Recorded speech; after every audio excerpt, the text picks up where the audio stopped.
Hello everyone and welcome to another video. Now a while ago we took a look at my mum's PC, a budget gaming system that she purchased on the used market. Today we're taking a look at another family member's computer. This is my sister's gaming PC, a PC I didn't even know that she had, but apparently she uses it quite often to play games like The Sims and Roller Coaster Tycoon on. Now I don't know what's inside this thing, but I said, hey, you know what, can I review it for the channel? I don't know how good or bad it's going to be yet, but I'm sure we'll find that information out as we go along. So, where is this PC in question, I hear you ask? Well, this is the gaming PC. So obviously it's a pre-built and doesn't initially look too much, but there are a few signs on here that may give away the specifications inside. Nonetheless, let's get into it and see what we're dealing with. So obviously the PC did turn on here, and it turns out she was running Windows 10. An excellent choice in 2018, although Windows 7 will always be my personal favourite. I jumped into a few of the games that I found on the hard drive with the promise that I wouldn't overwrite any save games, so I started again in all of these titles. The first game I came across was this one called Farm Together. I've never heard of it before, but it's actually pretty fun. You just have a little farm to tend to. I think you grow crops, sell crops, stuff like that. And it's pretty addictive, I have to admit. I've been playing it a lot this morning. I'm running through the tutorial here again, just to sort of benchmark the first half an hour of the game. And I have to say this is a very fun one to play, especially on a low-end system. It's running at 720p, 80% resolution scaling, and for a game like this, it sure does have a lot of graphical options, especially under the advanced menu. Now, one thing I did notice from hooking it up to my monitor was that there is no external graphics card, so we are obviously making use here of an integrated solution, whether that be Intel HD graphics or otherwise, but we will find that out once we open this system up after testing a couple more games. I wanted to leave it a little bit and sort of surprise you guys as well as myself as to what on earth is inside this thing. But this game runs okay, 720p, 80% resolution scaling, so obviously the graphics we're dealing with here aren't exactly on the Ryzen 3 or Ryzen 5 APU levels of performance. Another game she likes to play, and one that's also installed on this hard drive, was The Sims 2. Now, I've never really been a fan of any of the Sims games, if I'm being honest, but they are very popular titles, and I was actually surprised at how bad this one ran. I think The Sims 2 came out in 2004, I believe, and yeah, for a game that's over 13, 14 years old, it really doesn't perform all that fantastically, but of course that does depend on the hardware inside this machine.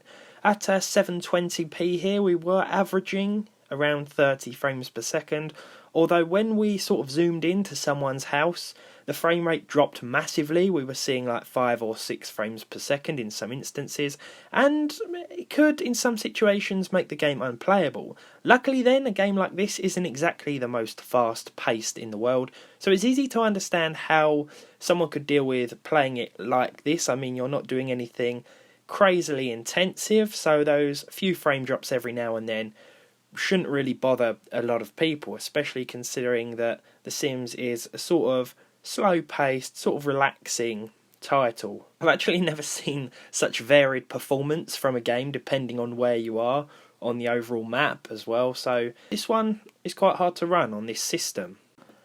2013's Tomb Raider actually ran okay, albeit with 800 by 600 resolution. We averaged 35 frames per second here, but the game did stay quite smooth, and part of the request to actually upgrade this was based around this game, in the fact that it doesn't run so well at higher resolutions. 800 by 600, as I say, will be okay, but anything above that, even 720p, and you will start to see slightly more significant frame drops. Here I ran the in-game benchmark test 3 times, and then combined the average. To avoid seeing what was inside this machine at the time, I jumped into the game first before adjusting any of the graphical settings, because I can't remember if the launcher gives away your graphics hardware or not. But speaking of which, now is the point in time to reveal not only to you guys but to myself the extent of the full specifications that lay within this system's walls. So let's get into it and take a look inside. Now opening this thing up, and of course there is no external graphics card here, but what I did notice is that we do get a healthy 8 gigs of DDR3 memory, which is very nice indeed. I can also see that the board is indeed an Intel socket, so that just leaves the processor. What CPU is this machine using? Well, let's fire up Cinebench, see what's here, and then check out what sort of score it gets and how it compares to other more modern processors. Opening up Cinebench, and I was quite surprised to see an Ivy Bridge Core i5 quad-core CPU inside this build. It's an i5-3330, clocks at 3 GHz, and features 4 cores as well as 4 threads.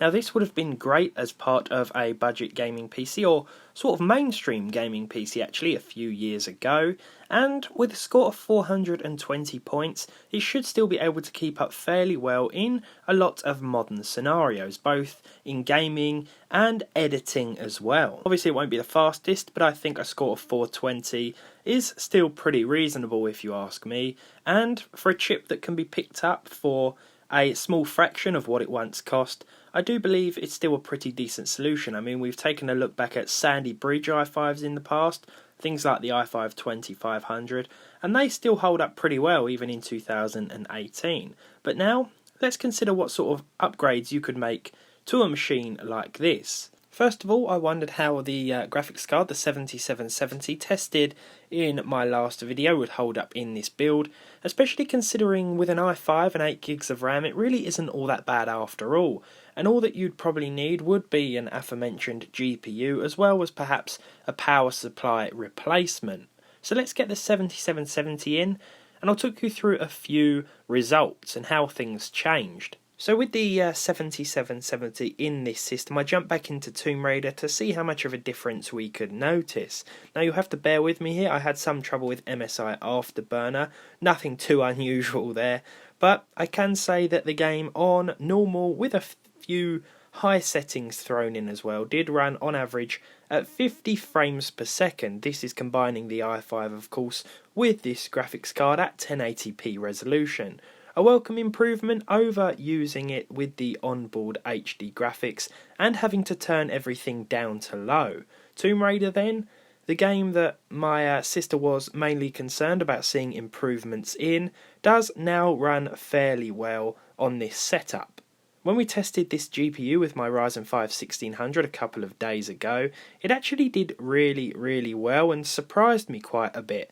And you'll see how much of a difference a processor can make as we move on to Call of Duty World War II. So while the addition of the graphics card here did make games like Call of Duty World War II playable, there was clearly still an issue with the CPU. We did see some stuttering, and this game is quite CPU intensive from my experience. If you remember when we tested it with the Ryzen 5 yesterday, we were seeing at least 60 frames per second almost all of the time, but even here you will see a few drops on this 4-core, 4-threaded processor. That's not to say you can't have a decent experience at 1080p with a mix of normal and low settings. A few options were indeed set to high as well, and it's certainly a welcome improvement over those HD 2500 graphics found on the i5 itself. Finally, it's Rainbow Six Siege, and I decided to play a bit of the Lone Wolf Terrorist Hunt on a couple of levels. I also ran the in-game benchmark and sort of combined the average from all three situations, and with 1080p resolution and a mixture of low and normal settings here, we saw roughly 50 frames per second once again, anywhere between 50 and 60 in fact. The benchmark test did slightly better, and when we went into the actual gameplay, the frame rate did vary depending on the map we were playing. Now this will probably change again when it comes to multiplayer gameplay, but here I don't think it did too bad. We sort of went off subject a little bit in regards with what this review was about, although we'd pretty much covered how capable this system was within the first few minutes of the video, and so it was in dire need of an upgrade if I'm being honest. Of course HD 2000 or 3000 graphics, or any Intel graphics for that matter, do have certain positives about them and can be used to play games providing they're not that intensive. I've actually made a video about it before. Intel have their own dedicated site that explain what settings are best to use if you are running on Intel HD graphics, so I'd advise checking out that video if you want. You can also check out the video regarding the 7770 with what it can do with a more powerful processor. Again, mentioning Rainbow Six Siege here briefly, the i5 did cause a few stutters here and there, but I think, as I said, it's a vast improvement over what the integrated integrated GPU, I just said there, can do. So, nonetheless, I hope you've enjoyed this video. I hope you've enjoyed this look at my sister's mystery spec gaming PC that's not so much mystery spec anymore. If you did, leave a like on it down below. Leave a dislike if you didn't. Subscribe to the channel if you haven't done so already, and hopefully I'll see all of you in the next one.